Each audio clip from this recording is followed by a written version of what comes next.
Welcome to the Tesla Crash Lab. Today we're doing a very special crash. We will be testing a pickup truck hitting a Model Y. As you see, it's a very small overlap. This is what we call an off-zone impact. This is the last piece of validation for what we believe is a world first. Previously, the best way to design a safe car was for industry standard crash testing. And those crash tests are like a few grains of sand. Those grains of sand are meant to represent the beach, but in reality the beach is infinitely complex. Every crash is different.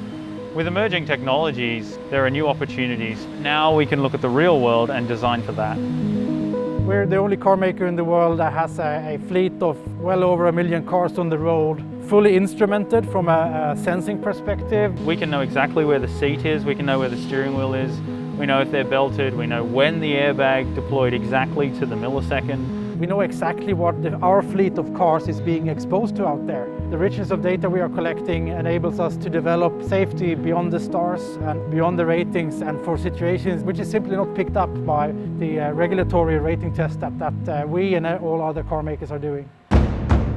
Industry standard crash testing is focused on impacts directly into the door. We've noticed in the field that it's very common for impacts not to hit the door. Once we found the gap in what the legal testing required and the types of crashes we saw from our fleet data, we decided to use our very detailed simulation models to run impacts in different locations, like this simulation here. And we use this to really tune down to the millimeter and down to the mile per hour, the threshold at which you need airbags and you don't need airbags. We use that to tune the airbags and the seat belts for optimal safety. Conventional systems don't detect this type of crash because it's not an industry standard. This new algorithm takes into account the current sensor set, interprets it in a new way, so that we can identify this particular type of crash and provide the optimum restraint for that situation.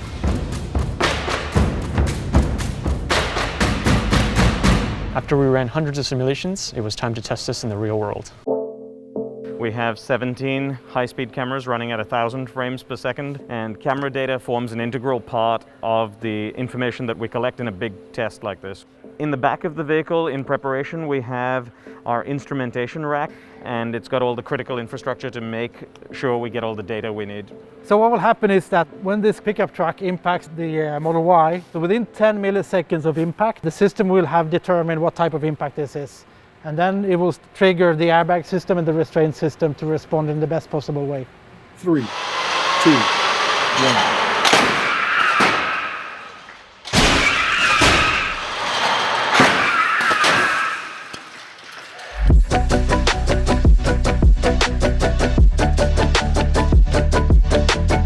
So we just finished the crash test.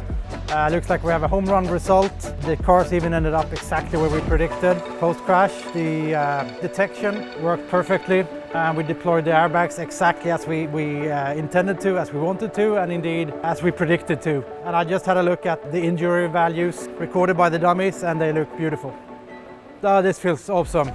This is history in the making, and this is really the end result of the entire chain of Tesla's strength in safety development, starting off with the field data, data analytics, lots of simulation, close cooperation between simulation engineers, design engineers, coming here to the lab, recreating this whole crash, performing it flawlessly, capturing the result. Now we have some post-processing to do to validate everything, but once that's done, this is in the pipeline for over-the-air updates to the fleet, improving the cars.